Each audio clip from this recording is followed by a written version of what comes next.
What's up guys, it's River and today we're looking at the DJI Osmo 3. This thing is absolutely game changing and that is not an overstatement at all. This device is more than just a gimbal. It is a full-fledged media machine with both hardware and software support. This allows literally anybody to pick up their phone and make amazing content, and DJI's Active Track is a huge selling point. So let's do a deep dive and see how this device takes your mobile filmmaking to the next level. Let's get into it.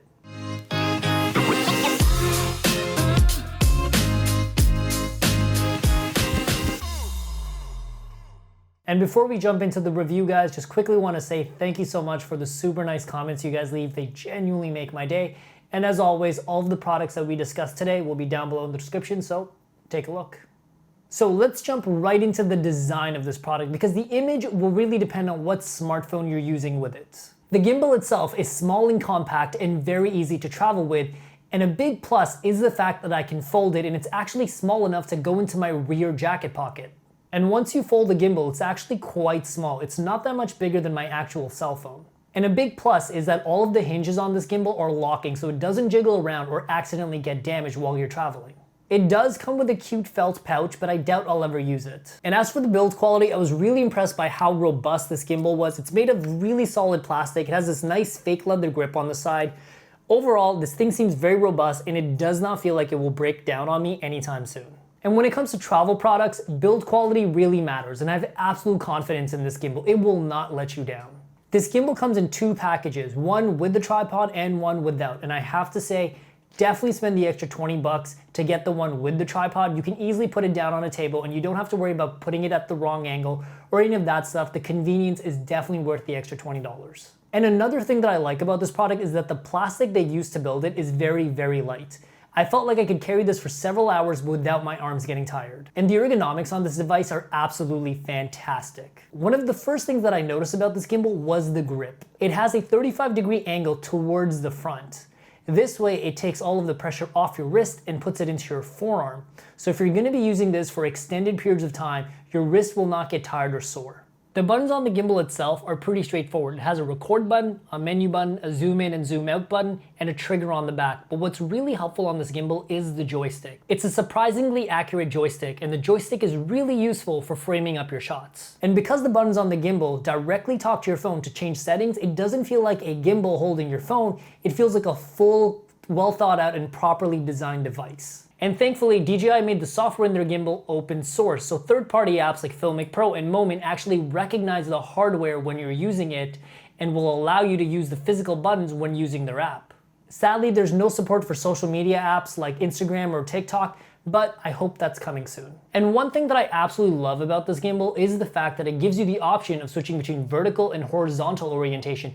I make a lot of my professional work specifically for Instagram, which is all vertical, and having that option built right into your gimbal without some third-party hack is really useful. Overall, the hardware works really well, but I'm really impressed with the fact that this is only a $100 gimbal, but it feels like a $300 device. And one thing that we have to talk about when discussing gimbals is balancing your phone in the gimbal. Now, balancing a gimbal actually takes a bit of practice, and it's pretty hard for some people. But I actually found that even when I put my phone in totally the wrong way, the gimbal worked just fine.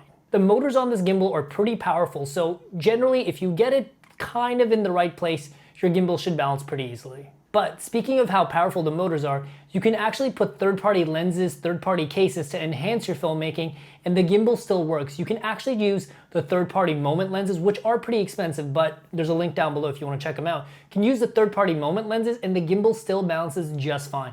DJI actually made the motors powerful enough knowing that people would want to add third-party lenses to their phone. As for the actual quality of the stabilization, the gimbal works very well, it's very responsive. There is a mild delay when you're turning or panning up and down, but that's pretty common in most gimbals, and it does not have a deadpan that is bigger than most gimbals. And for the gimbal nerds out there, it does have underslung mode, sports mode, and tilt roll, which they call spin shot. This gimbal has a 2400 milliamp hour battery, which should give you 15 hours of runtime. That's quite high if you have the gimbal balanced correctly. Now, I got my phone in about the right place, and I also used the case on it, so I only got about 8 to 10 hours of battery. I only charged my gimbal once of using it almost every day this week. This gimbal can also charge your phone's battery while you're using it. There's actually a USB port on this side, but be careful. Most phones have a 2400 to a 3000 milliamp hour battery.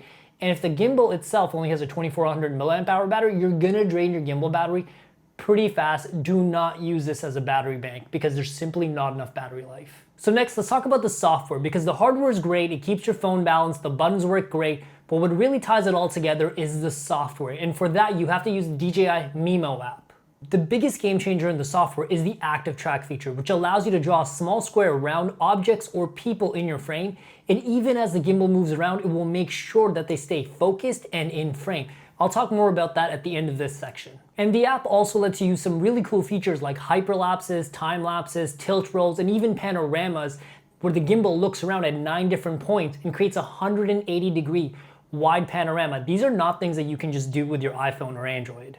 And most likely, if you're shooting with this gimbal, you're either a hobbyist or a content creator, and chances are you probably don't have the time to sit down at your laptop and edit every little thing that you put out there. This software actually has built-in editing templates, so you can just take all of your clips, drop them into a template inside the app, and it'll give you an edit. That makes working so much easier. You can literally make tons of content without ever having to go to your laptop. Personally, I think this is the perfect device for content creators and influencers that are always on the road and need to create like 20 to 30 pieces of content every day for their TikTok and Instagram. This is the perfect tool for you. The software itself does a pretty good job on auto. I use an iPhone. It does about the same job as the built-in camera app. But when you go over to manual mode, it feels very similar to using a DSLR, such as being able to change your shutter speed and ISO. I really liked using this thing in manual mode. Overall, the app worked really well. I did not experience a single crash, and the layout is really intuitive. It's pretty easy to use. It's almost as good as a Canon camera. However, there was one thing that I felt this app really lacked, and that was a flat or log profile.